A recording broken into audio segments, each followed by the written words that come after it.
So this is Nick Charles, the stage manager for the complete works of Shakespeare, abridged. Revised. So, Nick, can you tell us a little bit about what a stage manager does? A stage manager does a little bit of everything.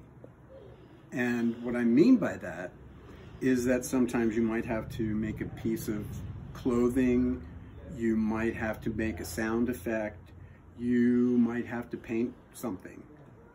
You might have to step in for an actor.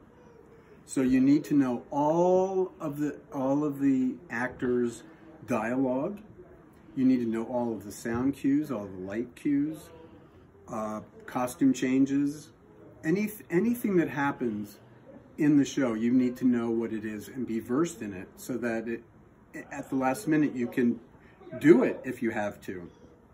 So it sounds like in a bigger or for-profit theater company, they would have a lot of different people doing these jobs. They would have tech, they would have costumer, they would have assistant director. They would have understudies. They would have understudies. And here you're doing it all and you're running rehearsals too, yes? Yes, a little bit. Okay. The director, I mean, I usually have the director in charge of all of the rehearsals, but sometimes I'm doing the rehearsals because he's doing other things with the tech people or otherwise occupied. Okay, so can you give us some random things that you've done on this show?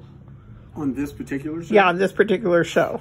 Like costumes. What did you do with costumes? I made a skirt for Juliet. I made a dummy that we use, a life-size dummy that gets taken on and off and thrown around. I made some shirts. I made scabbards for their swords and daggers, and supplied some snake props, things like that. I made a donkey head mask. Wow. So, you know, there's a lot of things. And how long have you been involved in theater? Oh, a long time. But I'd say 30, 35 years. Wow. Wow. And is stage managing the only thing you've done in theater? Oh, no. I've acted, too. I've run lights. I've run sound.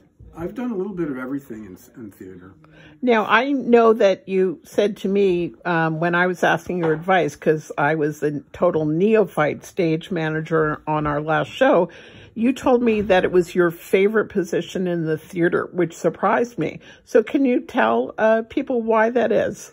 It is my favorite thing because it keeps you busy and you're right in the middle. You're in the thick of things, so to speak, all the time, the whole time the show is happening. So you certainly don't get bored. And I like the specifics, the intricacy of it, keeping notes. That's another thing stage managers have to do, is take notes on everything. If an actor walks stage left, you have to mark that down. If they start 2 steps to stage left, you mark that down. If a lighting change happens, so you're writing everything so that there's a Bible, I call it a Bible, of that show in the stage manager's script. So you can open it to any part of the scene and go, oh, this happens, this happens, this happens, this happens, and when it should happen. So, and you're a volunteer, is that correct? Yes. Mm-hmm. Wow. And so this is Curtain Call Theater out in Monterey. Mm-hmm. And we are always we are an all-volunteer company, and we are always looking for, come and apprentice with Nick Charles and learn how to be a stage manager, or with Austin or myself and learn how to direct, or with Michael and you know, hone your acting chops. Thank you so much. There's someone here all the time that can teach you anything that you want to learn. Thank you so much. It's my pleasure. Thank you.